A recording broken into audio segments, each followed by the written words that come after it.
Espero que estos días de Semana Santa hayáis tenido la oportunidad de leer en alguno de los evangelios los capítulos donde se narra la pasión de Cristo.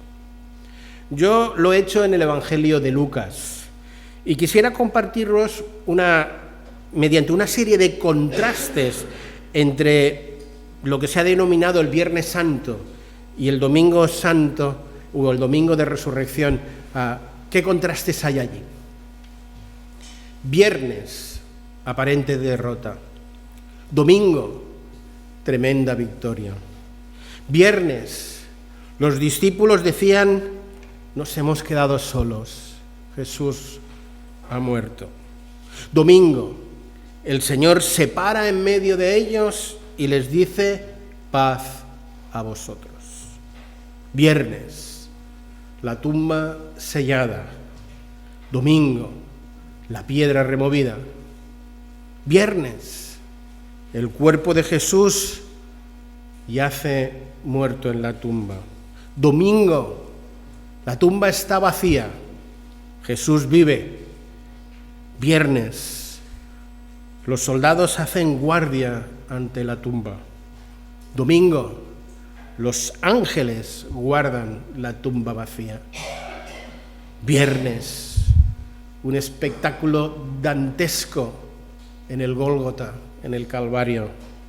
Domingo, el milagro de la resurrección. Cristo ha resucitado, Jesús está vivo. Esta es la maravillosa historia de la Semana de Pasión, contada en cortas viñetas de contraste. La muerte no sorprendió al Señor Jesús. Él sabía que iba a morir, pero Jesús sabía algo más. Sabía que iba a resucitar. Dice el Evangelio de Mateo que Jesús comenzó a declarar a sus discípulos que era necesario ir a Jerusalén y padecer mucho de manos de los ancianos y de los principales sacerdotes y de los escribas, y ser muerto, y al tercer día resucitar. En su última visita a Galilea, Jesús dijo a sus discípulos: el Hijo del Hombre, será entregado en manos de los hombres y le matarán, mas al tercer día resucitará. Jesús no solo sabía que iba a morir, sabía que iba a resucitar e incluso sabía cuándo iba a resucitar al tercer día. Y tal como él dijo, sucedió. El hecho de que resucitara es la evidencia no solo de que acertó en cuanto a su predicción de sí mismo, sino que también evidenciaba que era verdad irrefutable todo lo que él había dicho de sí mismo. Él es el Hijo de Dios. Él es el Cordero de Dios que quita el pecado del mundo. Él es la resurrección y la vida. El que cree en él, aunque esté muerto, vivirá. Y todo aquel que vive y cree en él no morirá eternamente. ¿Por qué?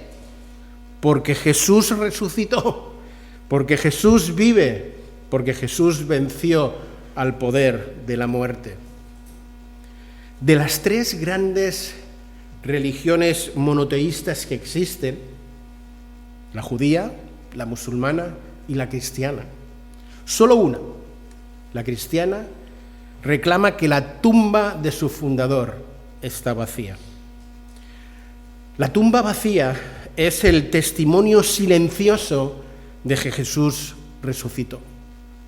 Ni los romanos ni los judíos pudieron nunca presentar el cuerpo de Jesús, a pesar de que falsamente anunciaran que su cuerpo había sido robado. Además de la evidencia de la propia profecía de Jesús sobre sí mismo y la evidencia de la tumba vacía, tenemos también la evidencia de las apariciones del propio Señor Jesús. Una vez Jesús resucitó, se apareció vivo a varias personas y en varias ocasiones. A María Magdalena, a las mujeres que volvían a la tumba, a los discípulos de Maús, a los 11, a una multitud de 500 personas y finalmente a Pablo. Pero muchos, a pesar de la tumba vacía, de las apariciones, se negaron a creer.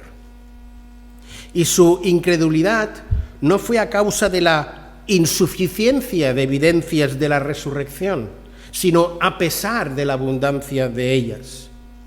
Y hoy ocurre lo mismo. Si hoy la gente no cree que Jesús está vivo, no es por falta de evidencias, sino a pesar de ellas. El capítulo 15 de la Epístola a los Corintios fue escrito sobre el año 54 después de Cristo. Esto es unos 20 años después de la resurrección del Señor. El capítulo 15 de Primera de Corintios es un capítulo apologético sobre la resurrección del Señor. Y en esta mañana me gustaría centrarme en el contenido de los versículos del 12 al 14, pero quisiera que leyéramos a partir de 1 Corintios 15, del 12 hasta el 22. Vamos a tener esa lectura. Dice así la palabra del Señor: pero si se predica de Cristo que resucitó entre los muertos, ¿cómo dicen algunos entre vosotros que no hay resurrección de muertos? Porque si no hay resurrección de muertos, tampoco Cristo resucitó. Y si Cristo no resucitó, vana es entonces nuestra predicación, vana es también nuestra fe.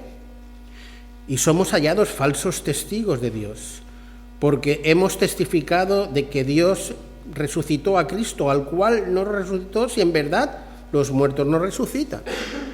Pero si los muertos no resucitan, tampoco Cristo resucitó. Y si Cristo no resucitó, vuestra fe es vana. Aún estáis en vuestros pecados. Entonces también los que durmieron en Cristo perecieron. Si en esta vida solamente esperamos en Cristo, somos los más dignos de consideración de todos los hombres. Mas ahora Cristo ha resucitado de los muertos, primicias de los que durmieron es hecho. Porque por cuanto la muerte entró por un hombre, también por un hombre la resurrección de los muertos. Porque así como en Adán todos mueren, también en Cristo todos serán vivificados.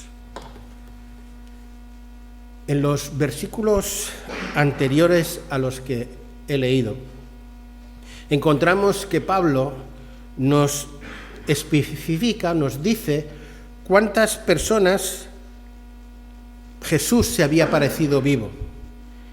Y nos dice también, ahí en los versículos del 3 al 8, de que al último al que se apareció fue a él mismo. Mirad, para entender el contenido del capítulo 15 apologético sobre la resurrección, hemos de tener en cuenta el contexto. Hemos de tener muy en cuenta que los griegos no creían en la resurrección. Recordemos que cuando Pablo fue a predicar a Atenas, allí en el Areópago, cuando habló de la resurrección se le rieron en la cara. Allí en Hechos 17:32 se nos dice: pero cuando oyeron de la resurrección de los muertos, unos se burlaban y otros le decían: ya oiremos acerca de esto en otra ocasión. Corintio era una ciudad griega y por tanto la iglesia de Corinto se encontraba insertada en un contexto social donde predicar sobre la resurrección de los muertos pues no era un mensaje bien recibido. Vamos, que la iglesia de Corinto y los creyentes de Corinto se encontraban en un contexto muy parecido al nuestro, donde el mensaje hoy de la resurrección de los muertos no digamos que sea un mensaje muy popular, además de ser un mensaje políticamente incorrecto. Es cierto que nosotros venimos de un contexto católico romano y que en Semana Santa el hecho de hablar de la resurrección, pues digamos que a chino no suena. Pero pocos, muy pocos, aceptan la verdad de que Jesús resucitó. La resurrección de los muertos para nuestros conciudadanos es un cuento de chinos, es un invento de la Iglesia. Ya podemos estar contentos y darnos por satisfechos con el hecho de que nuestra sociedad haya dejado de cuestionar de que Jesús existió y que Jesús murió en la cruz. Eso, como dirían los más jóvenes, eso te lo compro. Pero que Jesús naciera de una virgen por obra y gracia del Espíritu Santo y que Jesús resucitara al tercer día, lo siento, pero eso ya no te lo compro. Y menos en pleno siglo XXI, eso no te lo puedo comprar. Este es nuestro contexto, un contexto no igual, pero sí muy parecido al que tenían los creyentes en la iglesia de Corinto cuando Pablo escribe esta epístola. El mensaje de la resurrección era tan políticamente incorrecto en el tiempo de Pablo como lo es en nuestros tiempos. Pero con todo, Pablo no dejó de predicarlo y de exhortar a la iglesia a que no solo debía predicar la muerte de Jesús en la cruz por cada uno de nuestros pecados, sino además a un Jesús vivo y resucitado, por muy escandaloso que ese mensaje pudiera resultar a su sociedad. Pablo lo tenía claro. El mensaje de la resurrección condiciona nuestra predicación. Y aquí la pregunta aplicativa que nos debemos hacer cada uno de nosotros. ¿Predicamos al Cristo resucitado? ¿O nos centramos en el Cristo que muere por nuestros pecados en la cruz? Los evangélicos solemos criticar mucho las procesiones de Semana Santa, las procesiones de estos días. Y entre otras cosas las criticamos y decimos que se centran en el sufrimiento de Jesús y en el sufrimiento de la madre de Jesús y que siempre presentan a un Jesús clavado en la cruz y que no hablan o que pasan de puntillas del Cristo resucitado. Y creo que esa crítica es cierta, es acertada. Las procesiones de la Semana Santa se centran en lo que se centran. Pero preguntémonos a nosotros, a los creyentes, ¿nuestra predicación en qué está centrada? ¿Hablamos de la resurrección? Me temo que más bien poco.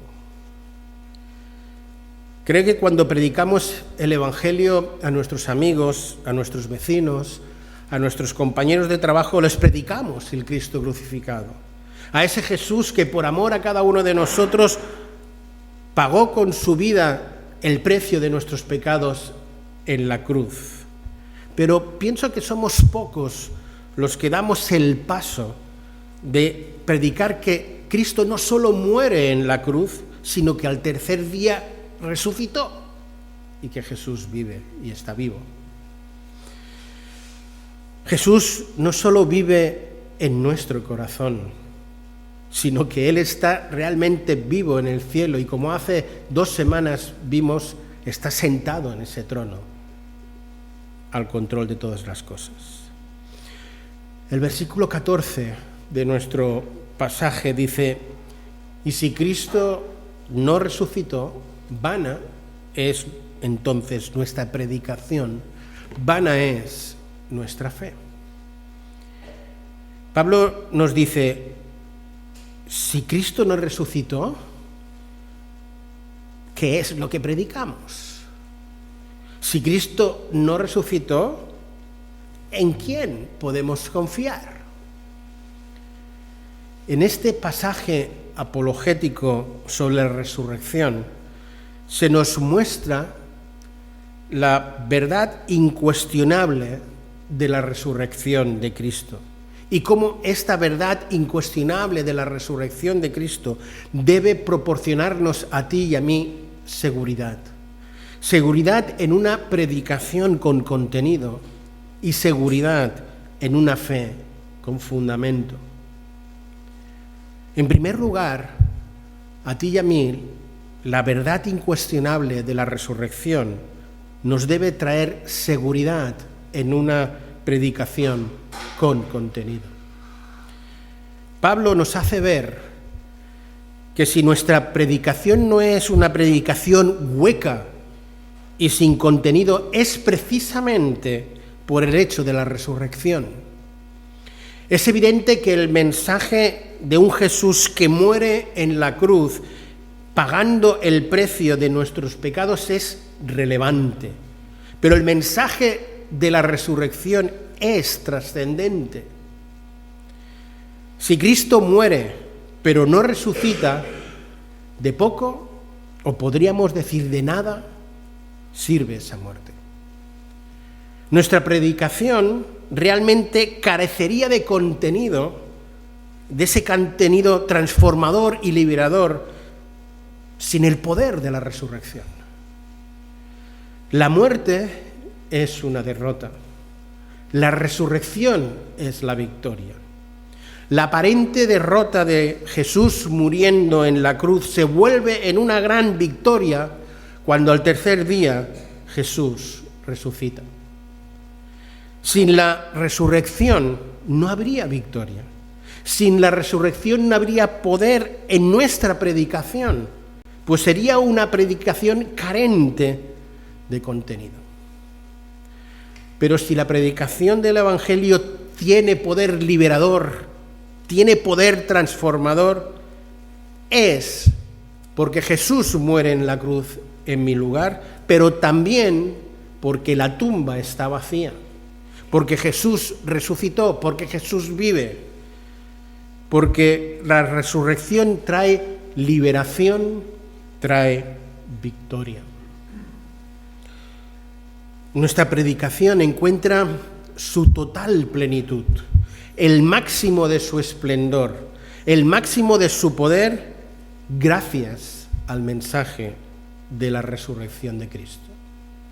Lo cierto es que una predicación del Evangelio sin incluir la resurrección es una predicación incompleta.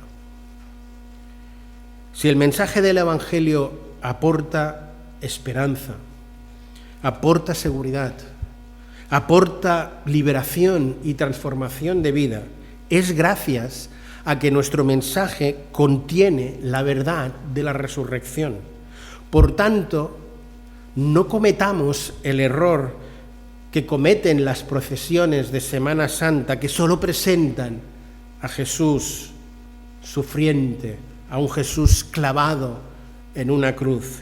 Prediquemos el Evangelio completo, el Evangelio de la victoria de la resurrección. ¿Qué aplicaciones prácticas podemos sacar de esta verdad que estamos considerando? Estaba diciendo que el mensaje de la resurrección lo que nos tiene que aportar es seguridad. Pues bien, ¿qué es lo contrario de seguridad? Lo contrario de seguridad es inseguridad, temor. Si tú y yo realmente estamos convencidos de que gracias a la verdad de la resurrección tenemos una predicación con contenido, la consecuencia lógica es que deberíamos dejar a un lado el temor, el miedo, la vergüenza y empezar a predicar un evangelio completo. Jesús muere en la cruz, pero Jesús resucita y está vivo. Por tanto, la aplicación a este punto sería que sí, que es muy cierto que vivimos en un contexto social donde el mensaje de la resurrección, pues como os decía, suena a chino, Es un mensaje totalmente políticamente incorrecto, que no está de moda para nada. Pues bien, en medio de ese contexto, atrevámonos a salir de nuestra zona de confort, atrevámonos a salir del estándar establecido y atrevámonos a correr el riesgo de recibir burla o menosprecio a predicar al Cristo resucitado. El mensaje de la resurrección transforma vidas. El mensaje de la resurrección transformó tu vida y transformó la mía. Por tanto, nos atreveremos a predicar la locura de la cruz y la burla de la resurrección. ¿Predicaremos ese mensaje completo? La Navidad nos reta a predicar la verdad de que era necesario que Dios se hiciera hombre para salvar al hombre. La Semana Santa nos obliga a decir que el pecado del hombre y la salvación del hombre obligaban a Dios a morir en una cruz, pero al tercer día resucitar, para de ese modo vencer el poder de la muerte y del pecado.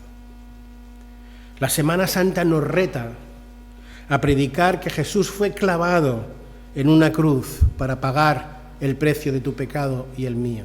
Pero la Semana Santa nos obliga a predicar que la tumba está vacía, que Jesús resucitó, que Jesús vive.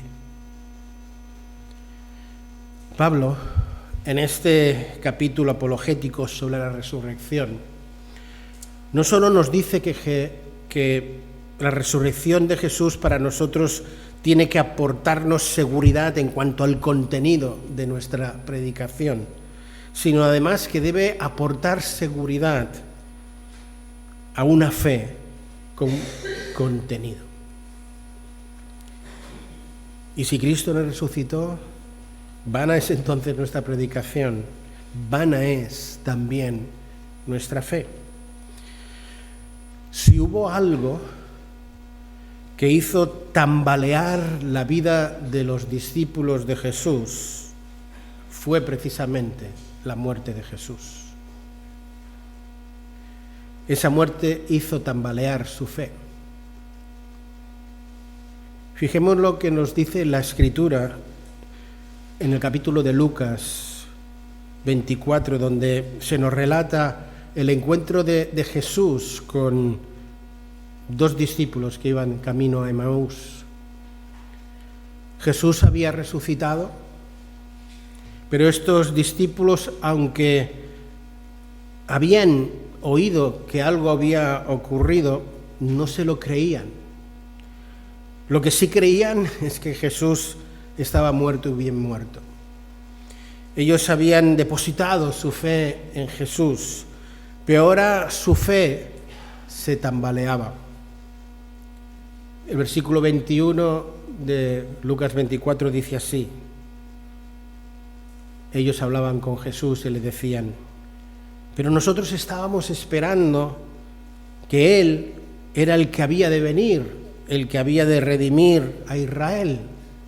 Y ahora, además de todo esto, hoy es el tercer día que esto ha acontecido. Y después de pronunciar estas palabras, también le contaron a Jesús, dice, algunas mujeres fueron al sepulcro y unos ángeles le anunciaron que Jesús vive y que incluso algunos de los nuestros fueron a la tumba y que la tumba estaba vacía. Pero, y como siempre digo, los peros son importantes, o para bien o para mal, y en esta ocasión para mal. El texto dice: pero los discípulos de Emaús dijeron que no lo vieron. A lo que Jesús responde: oh insensatos y tardos de corazón para creer todo lo que los profetas han dicho. ¿No era necesario que el Cristo padeciera estas cosas y que entrara en su gloria? Pero Jesús no solo recriminó su falta de fe a los discípulos de Maús, sino también a aquellos que se iban a convertir en sus apóstoles, a los 11. En Marcos, capítulo 16, texto que leí al principio, en el versículo 14 dice: finalmente se les apareció a los 11 mismos, estando ellos sentados a la mesa, y les reprochó su incredulidad y su dureza de corazón. Una fe basada solo en la muerte de Jesús es un evangelio sin fundamento. Una fe basada en la muerte y en la resurrección de Jesús es una fe con fundamento, una fe que aporta seguridad, confianza y esperanza. Me encanta cómo el evangelista Juan nos explica cómo su fe se fortaleció, se solidificó al constatar la verdadera verdad de Cristo resucitado.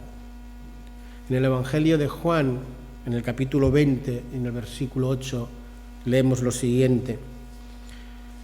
Entonces, es después del relato de que Pedro y Juan van corriendo a la cruz, a la tumba, dice allí: entonces entró también el otro discípulo, que había venido primero al sepulcro, y vio y creyó, porque aún no habían entendido la Escritura de que era necesario que Él resucitara de los muertos.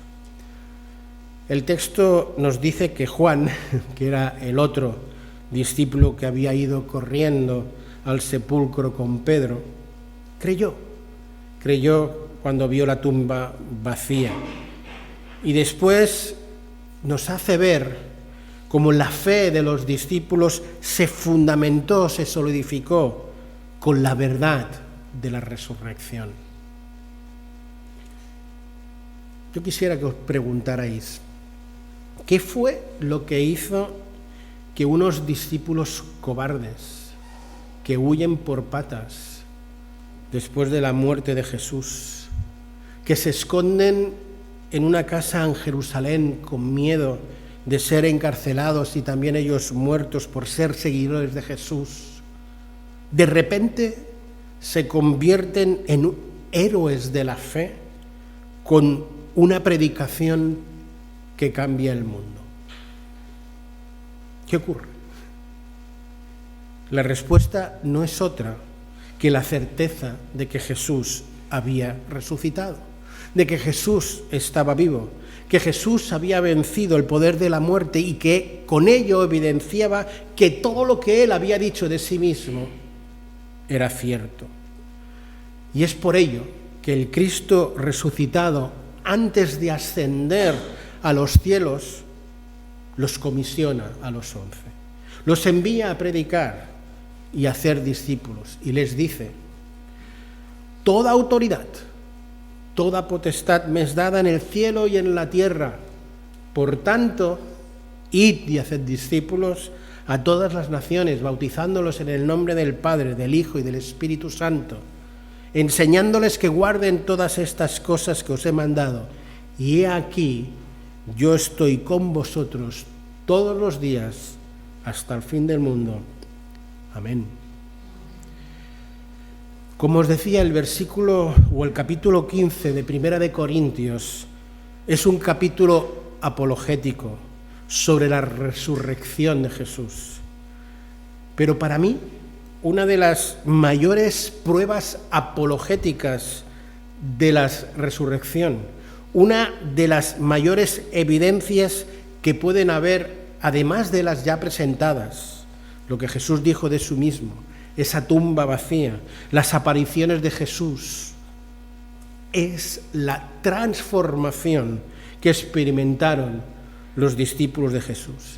Esta es, para mí, con diferencia, la mayor prueba apologética de la resurrección de Cristo. El cambio fue radical. De cobardes, temorosos y dudativos, pasan a ser valientes, temerarios, hombres llenos de fe y de convicción. Cuando arrestaron a Jesús, huyeron ante el Cristo crucificado y resucitado, estuvieron dispuestos a dar su vida. ¿A qué se debe este cambio tan radical? Solo hay una explicación posible. La resurrección de Jesús fue la evidencia que les confirmó que todo lo que Jesús dijo de sí mismo era cierto. Después de la resurrección, estos hombres ya no dudaron más. Y gracias a esa fe en el Cristo resucitado, un puñado de hombres fueron capaces de cambiar el rumbo de la historia. ¿Iban estos hombres a pasar tantas calamidades, tantas persecuciones, tantas dificultades por una mentira? ¿Creéis que estos hombres, temerosos al principio y después llenos de valor, estuvieron dispuestos a morir por Jesús cuando éste verdaderamente no estaba vivo? Yo estoy convencido de que estos hombres no darían su vida por una mentira. Yo estoy convencido de que la transformación tan radical en sus vidas no es fruto de un autoengaño, sino que es fruto del hecho histórico innegable de la resurrección de Jesús. Ellos vieron la tumba vacía. Ellos vieron a Jesús vivo. Ellos recibieron de Jesús la comisión de ir al mundo y predicar. Y ellos obedecieron. Fueron por todo el mundo conocido predicando el mensaje de la salvación. ¿Cómo pudieron hacer esta proeza? Evidentemente gracias al poder del Espíritu Santo en sus vidas, pero también gracias a la certeza de que tenían en la resurrección de Jesús, que había vencido al poder del pecado y de la muerte. Solamente el poder del Cristo resucitado pudo realizar esta transformación de vida. Y lo más maravilloso de todo es que este poder de transformación en la vida de los apóstoles sigue hoy siendo capaz de transformar nuestras vidas. La cuestión es si nosotros nos la creemos de la misma manera. El mejor motivo para vivir es tener una causa por la cual estar dispuesto a morir. El mejor motivo para vivir es tener una causa por la cual estar dispuesto a morir. Los discípulos de Jesús encontraron esa causa por la cual estar dispuesto a sacrificarlo todo. Los discípulos de Jesús encontraron ese motivo por el cual vivir y por el cual morir. El Cristo resucitado. Y la comisión que ese Cristo resucitado les había dado de ir al mundo y predicar. Tú y yo tenemos la misma comisión, dada por el mismo Cristo crucificado. ¿Estamos nosotros dispuestos a sacrificarlo todo por predicar el mensaje completo de la muerte y resurrección de Jesús? El mejor motivo para vivir es tener una causa por la cual estar dispuesto a morir. ¿Tienes tú? ¿Tengo yo esa causa? Pablo nos dice en el capítulo 15 de la carta a los Corintios: si Cristo no resucitó, vana es nuestra fe. La resurrección es la pieza clave de nuestra fe, es la pieza clave de nuestra predicación. El hecho histórico de la resurrección de Jesús es la evidencia irrefutable de que todo lo que dijo Jesús de sí mismo es cierto. Gracias a que Cristo ha resucitado es que nuestros pecados han sido perdonados. Gracias a que Cristo ha resucitado es que ahora somos hijos de Dios. Gracias a que Cristo ha resucitado es que tenemos vida y vida eterna. Gracias a que Jesús ha resucitado es que tenemos esperanza, tenemos seguridad. Gracias a que Cristo ha resucitado es que tenemos y debemos tener un motivo por el cual vivir y también una causa por la cual morir. Quiero que para concluir el mensaje reflexionemos por un momento el lugar en que los 4 evangelistas colocan lo que conocemos la Gran Comisión. Si os fijáis, los 4 nos presentan ese reto, ese llamado de la Gran Comisión justo después de la resurrección de Jesús y de las apariciones de Jesús. Porque sin la resurrección de Jesús no habría nada que predicar. Sin la resurrección de Jesús no habría mensaje, no habría evangelio, no habría salvación. Pero dado que la resurrección de Jesús es un hecho histórico irrefutable, es que tenemos un mensaje que predicar. Dado que Cristo ha resucitado, es que tenemos una salvación que anunciar. En Cristo hay vida, en Cristo hay perdón, en Cristo hay salvación. ¿Por qué? Porque Cristo ha resucitado, porque Cristo vive. Amén. Amén, vale. Pues si dices amén, sal fuera y predícalo. Sal fuera y anúncialo. Sal fuera y vívelo. El mensaje de la resurrección es un mensaje para ser vivido. Es un mensaje para ser anunciado. Es un mensaje para ser predicado. No nos podemos callar. No nos lo podemos guardar. Cristo vive. Cristo ha resucitado. Por tanto, no nos avergoncemos. No nos avergoncemos de predicar un evangelio completo, muerte y resurrección de Jesús. Un evangelio que a nosotros nos aporta seguridad de una predicación con contenido. Y además nos aporta la seguridad de una fe con fundamento. Que Dios bendiga el mensaje de su palabra en nuestros corazones. Amén.